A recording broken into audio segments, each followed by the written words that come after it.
Welcome or welcome back to Lift You Up Inspiring Health Stories. I'm your host, Tamika Bickham. I'm the founder and chief storyteller of TB Media Group, but for the purpose of this podcast, I am your health and happiness matchmaker. Now, before I introduce you to today's guest, you know what I'm going to ask you to do?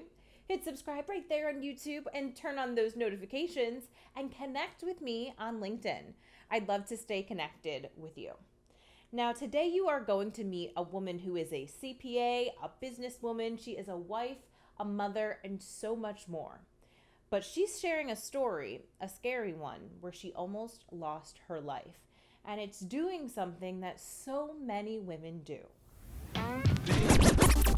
Our physical, mental, and emotional health is not just a want. It is a need for happy lives and prosperous businesses. Lift You Up is the podcast where we share inspiring health stories from business owners who are fulfilling their purpose to live their healthiest lives and helping you do the same. From former TV reporter to marketing entrepreneur and content creator, I care about sharing stories that matter and stories that connect us. I'm your host, Tamika Bickham, your health and wellness matchmaker. Well, today I'm so excited to be joined by Jaclyn Strauss, who is the founder of My Macro Memoir. Good to see you again. It's so great to see you as well. It's an absolute honor to be here in your world. We've been chatting, and thank you for that. We've been chatting, I feel like, for months and months. We have kind of connected organically. I don't know, right? Online? Yeah, LinkedIn. I found you. I was just having this conversation with my last guest that I had on. I'm like, I need everybody on LinkedIn. I love LinkedIn. If you're not on LinkedIn, you need to get on LinkedIn. It's awesome. So I'm really excited that we can be connected because I know you've shared some of your story with me, which I think is a really important story to share and something that a lot of people don't know about. We'll definitely get more into your, entrepreneurial journey, but I know this is really your personal story is really kind of what led you here. So if you can kind of start off and share your story with us. Absolutely. Thank you so much for asking and allowing me to have this venue to share, because I do think it's so important. And if I can just touch the life of one woman out there, then my job is done. So I have two children. I'm a mom of two elementary school age children, a 9-year-old, and my daughter just finished kindergarten. She's 6 years old. And with the birth of my second child, I had a life-threatening post-delivery hemorrhage in which I lost half of the blood in my body and required intervention through surgery, which was obviously emergency surgery. So I delivered my baby girl and I knew something wasn't right. We as women, I think we really know our bodies. And I kept trying to express to the physicians, to the nursing team, that when I actually held my newborn, it was painful, physically painful. And they kept telling me that I was fine and that I was imagining things, but I was adamant. And so 45 minutes after Leah was born, I started hemorrhaging excessively and felt like my life was flashing between my eyes. I was fighting as hard as I could to keep consciousness because I just didn't want to let go. The doctor gave me permission and told me to let go, that he was going to do what he had to do to stop the bleeding. And I did. I followed direction and I trusted the professional. I then did open my eyes, regain consciousness, but something still didn't feel right. And I continued down the adamant path of something is still not right. And he's like, no, I got it under control. I stopped it. And 10 minutes later, I began to bleed excessively again. At that point, it was a code red. So I had complete consciousness as far as what was going on around me, Tamika. I knew that my baby had already been taken out, so she was gone.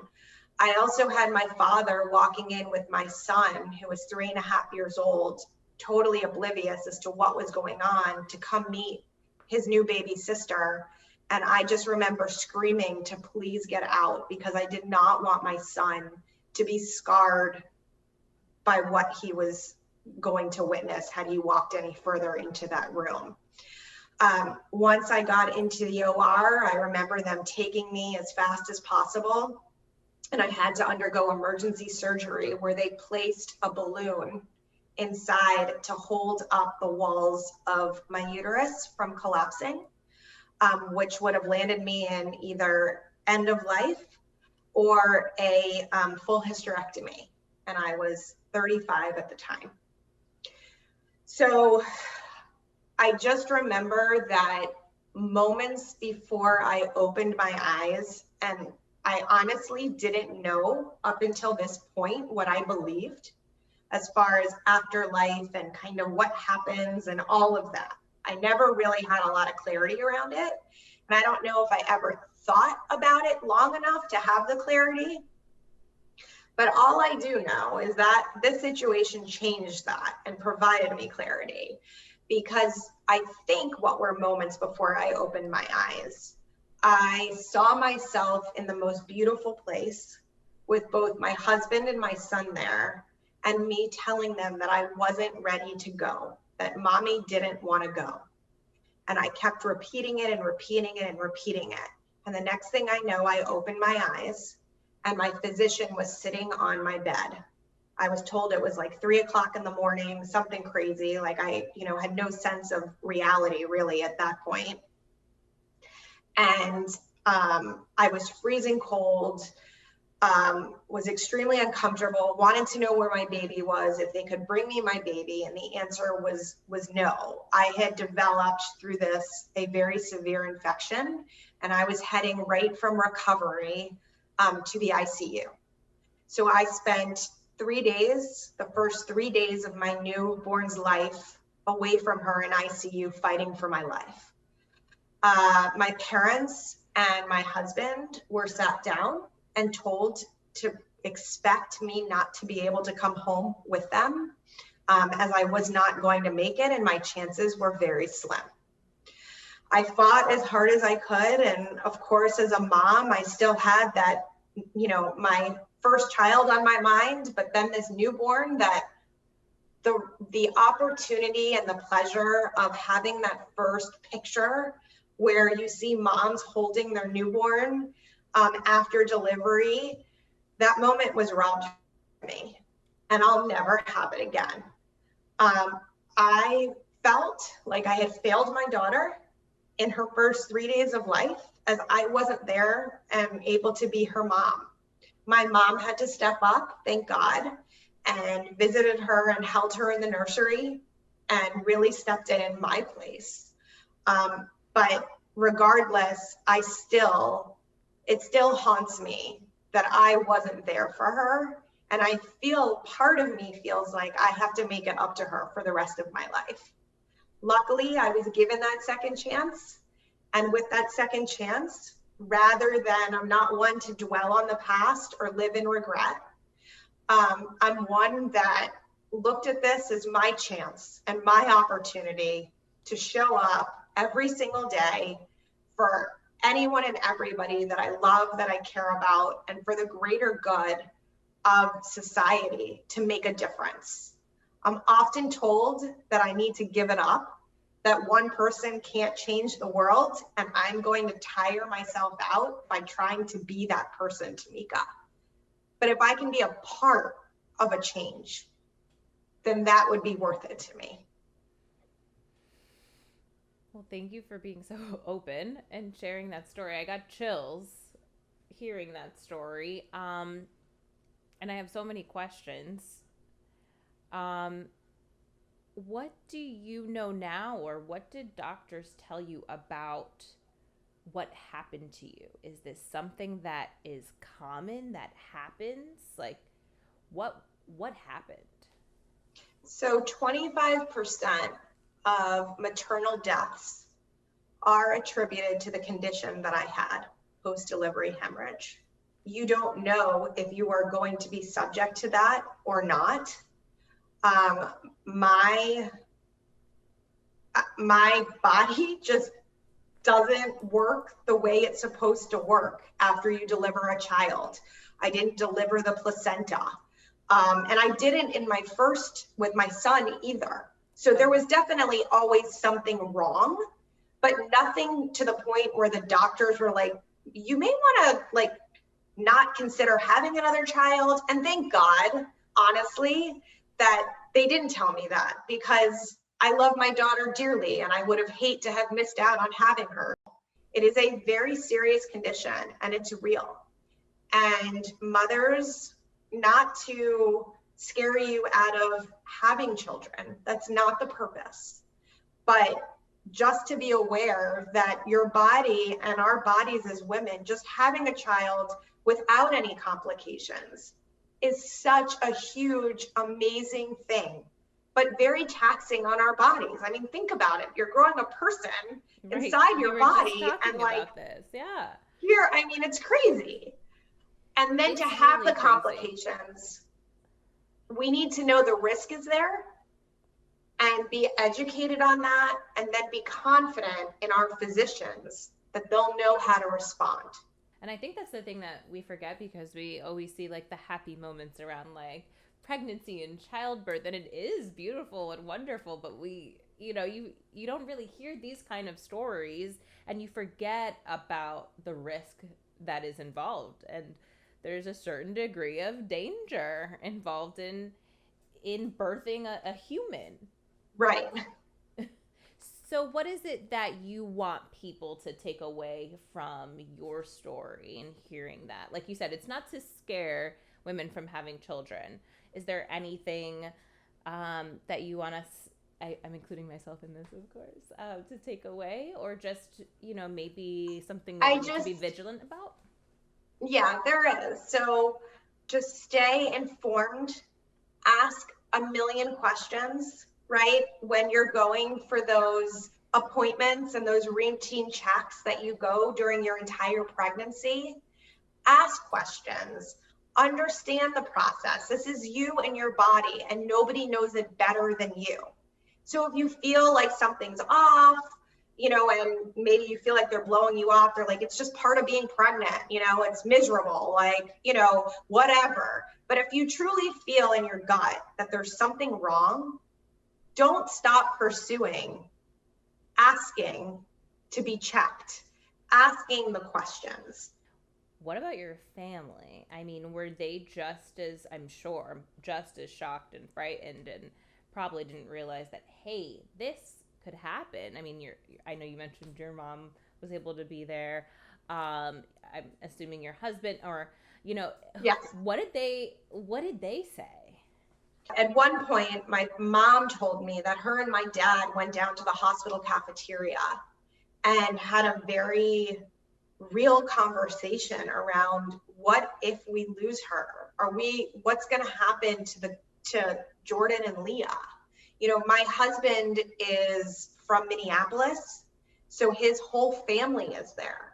So it all of a sudden became really real to them that if I wasn't here, there would be nothing really keeping my husband here, hence their grandbabies. And it was, my mom told me it was the most devastating thought that her and my dad had, because for whatever reason, grandparents love their grandchildren more than they love their own kids. And that's okay, because I want my kids to feel all that love, and they deserve that from them, and I'm fine, okay? So they can love on my babies as much as they want, but the thought to them of losing, being able to see them every single day became so real. And they're like, Jaclyn needs to make it. Like, for so many reasons. Obviously, they didn't want to lose me as a daughter, but they just realized in how much they had, right? And how having the family close by to really share moments that matter was so close to being stolen from us, from something that nobody could have prevented. Did they also kind of have the same reaction that you just shared about, hey, we didn't know that this could happen? Yes. This wasn't even like a blip on the radar. No, yeah, they really didn't, nor did my husband. Yeah. And my understanding is that they were sat down by the doctors. They were told at that point, like, she's not going to make it. And here's what happened. But at that point, it was like, it had already happened and it was too late. But in the end, there was no way to prevent this. So it just happens. Nothing that I did caused it. There's no, medical interventions, nothing I could have done for my body to prepare me to keep this from happening. I just got chosen. And, as my mom says, God gives you what you can handle. Right. And I'm a huge planner, but I plan and God laughs type of thing. Right. And you just have to roll with it. And in the end, I'm just grateful to be able to be here and make an impact on my children and then on anyone and everyone else that's path I cross. Absolutely. We're glad you're still here too. Thank you. I know it's moments like this that really can kind of change your outlook on things, your view of things, and the trajectory of your life and the way that you see going forward, because it's really in those moments, I'm sure, that you realize, hey, like, all of this can literally be taken away tomorrow. Yes. So how did that change your path and really lead you on the entrepreneurial path that you're on now? Yeah, so gosh, I have to say I learned a lot. But the first thing that I realized was I carried the weight of the world on my shoulders. Always have, always did. I even maybe created some monsters out of it where my husband would try and pitch in and I'd be like, just give it to me. I'll do it because it's quicker if I get it done. I was like, wow, I'm a CPA by profession. So I naturally, in my household and in my relationship, am the CFO of our household. I manage all the finances, the bills, everything to kind of keep that going. I'm the house manager. I was the activities director for my son and now my daughter. I'm a dog mom, anything. I'm a daughter to aging parents, all of these different roles that we play. Yeah. And I think women, we want to be everything to everyone, right? And as a mom, we want to be the best possible that we can be for them. And we self-inflict this immense burden on ourselves and don't ask for help or leverage resources that we need enough to make it easier on us. Because if we're thriving, then everybody around us is going to benefit, Tamika. And that's the bottom line. So when I realized that I had all those roles and I had all the knowledge, it was in my head and it was an organized mess for me because I'm a very type A person. I knew where everything was. Okay.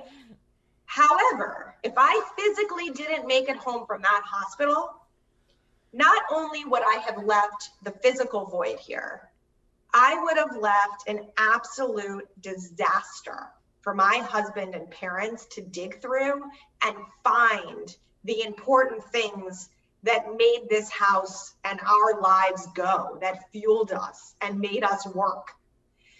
And so I sat down and I was like, wow, I really need to get my stuff together here. This is insanity.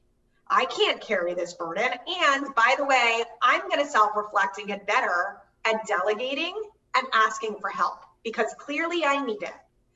Right. So I sat down and I was like, all right, where do I begin? And I didn't know. I was paralyzed. Change is hard, right? And with change comes the need to maybe look at things through a different lens. So what I did is I created an online digital memoir that asks you yes or no questions only.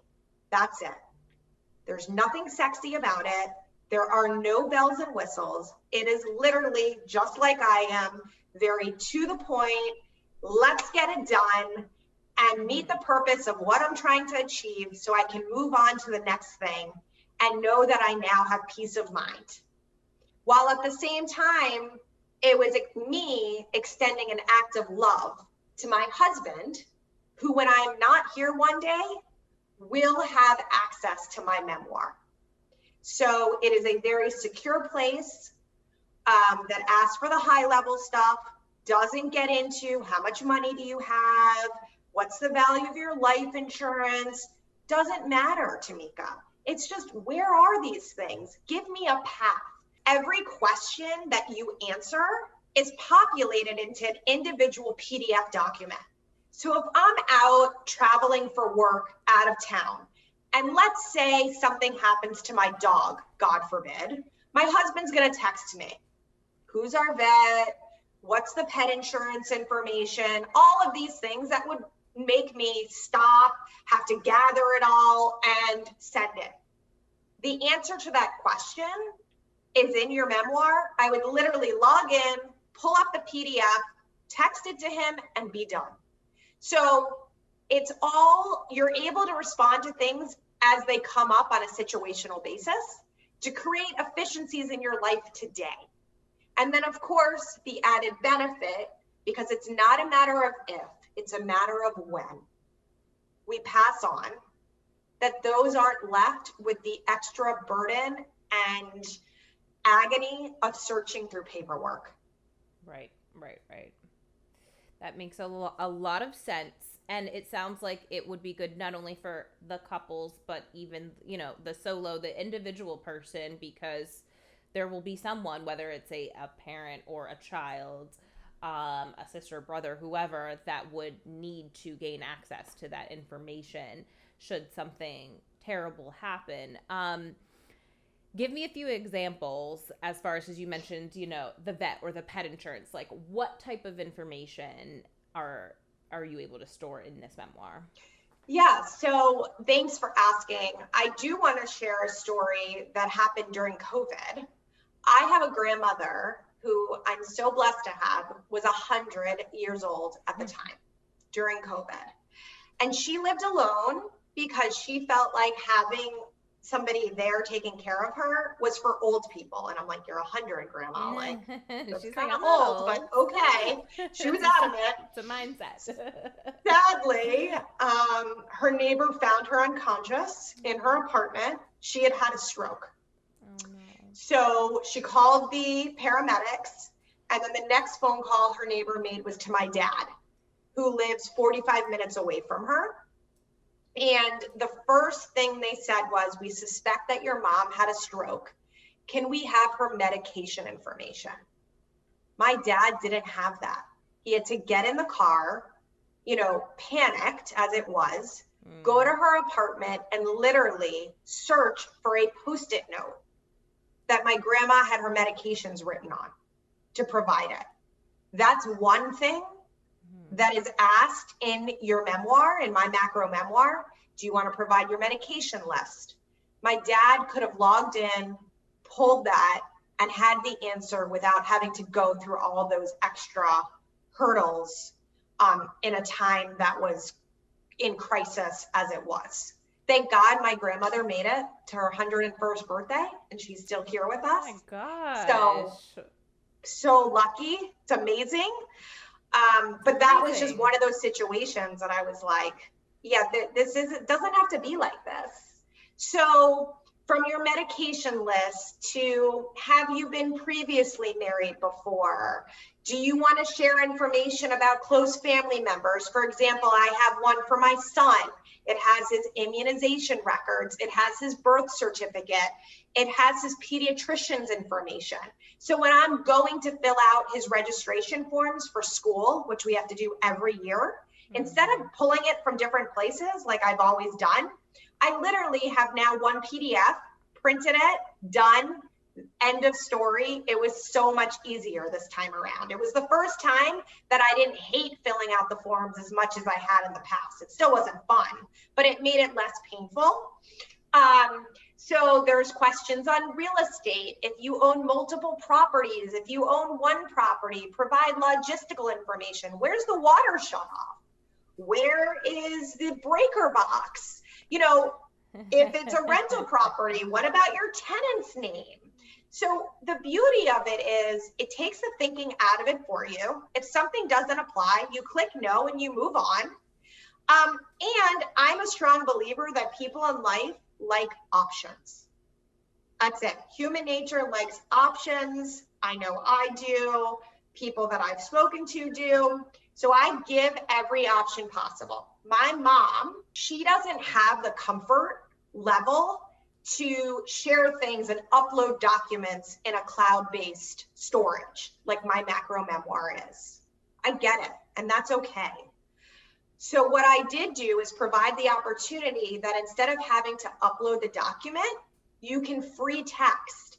I have my passwords written on a sheet of paper that's in my nightstand drawer. Right there is the breadcrumb I need, or the breadcrumb she needs where she forgets where she put her password list, to remind her. Nothing is required to be filled out. If you don't want to put your social security number, if you don't want to put, you know, your date of birth or whatever, you don't have to. Because I'm sure Nothing people is would forced. ask, how secure is this for me to put basically like the keys to the entire castle in this one place? Yes, absolutely. So the two pillars when I created this was security and time is money. So first and foremost, it's two-factor authentication. You can turn it off if you want. I would never recommend turning it off, but the option is there. I stay true to the options as well. It is military grade encrypted. It is also, from a technical standpoint, rolled out through data chunking, means the entire file is separated among 8 different servers. So if one server is compromised, then they would get a piece of an encrypted document that makes 0 sense. I'm a CPA, as I mentioned. I did do an internal controls assessment. My husband is an attorney and served as a prosecutor for many years and worked with cyber crimes. So he drove me absolutely nuts around this, but in a good way. And I actually have gotten feedback, Tamika, that it's so secure that it may turn people off because you have to like jump through hoops to get in there. But to me, if it's too secure for you, you're not my person. Right. I believe that having that security is way more important than not. And that was one of those opportunity costs as an entrepreneur that I had to decide, you know, which way I was going to go. And investing as much as possible in this space is what I did because I want people to have the peace of mind. What about for the person, because I'll be honest, it sounds like the, you know, the type A organizational person's dream, right? What about for the person who says, what's the difference between me using this and putting all of this information into an Excel? The difference is you would have to identify yourself what you're putting in that Excel document. Is it truly everything? The objective is this is a guided experience. You are walked through yes or no questions, and it's going to jog your memory or your thoughts, get you thinking like, wow, I never thought about that.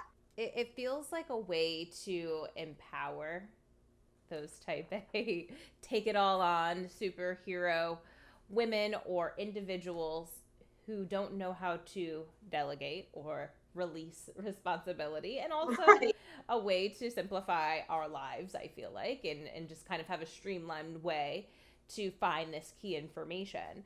And I like that word, and I feel like you said it, you said peace of mind, but you also said empowerment at one point, and I feel like that's such a great word to use to describe this.